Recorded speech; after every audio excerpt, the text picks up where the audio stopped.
আসসালামু আলাইকুম। Police reserve ফোর্সে নতুন একটি সার্কুলার প্রকাশিত হয়েছে। তো আজকে ভিডিওর মাধ্যমে আমরা বিস্তারিত তথ্য দেখে নেব। কমান্ড্যান্ট অতিরিক্ত ডিআইজি এর কার্যালয় RRF রাজশাহী নিয়োগ বিজ্ঞপ্তি। তো এখানে যে সকল পদে মূলত নিয়োগ করা হবে, যেমন 1 নম্বর অফিস সহকারী কাম কম্পিউটার মুদ্রাক্ষরিক নিয়োগ করা হবে একজন, 16তম গ্রেডে বেতন দেওয়া হবে। এর ক্ষেত্রে SSC পাস হলে আপনারা আবেদন করতে পারবেন এবং কম্পিউটার পরিচালনায় বাংলা, বেশ এবং ইংরেজি 20 শব্দ করে থাকতে হবে টাইপিং এ।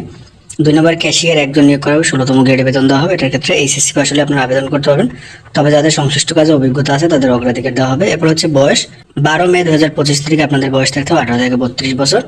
অনলাইন আবেদনের লিঙ্কটি হলো rrf.raja.teletalk.com.bd। এই ওয়েবসাইটে প্রবেশ করে মূলত আপনাদের অনলাইনের মাধ্যমে আবেদন করতে হবে। আপনাদের আবেদন শুরু হবে 12 মে 2025 সকাল 10টা, আবেদন শেষ হবে 11 জুন 2025 বিকেল 5টা। এই সময়ের মধ্যে মূলত আপনাদের অনলাইনে আবেদন করতে হবে।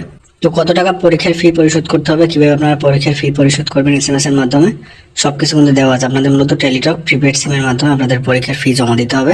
আবেদন করার সময় আপনাদের কোনো ধরনের সহায়তার প্রয়োজন হয়, আপনারা চাইলে টেলিটকের 1-to-1 কাস্টমার কেয়ারে যোগাযোগ করতে পারেন অথবা কমেন্টের মাধ্যমে জানাতে পারেন। ধন্যবাদ সকলকে।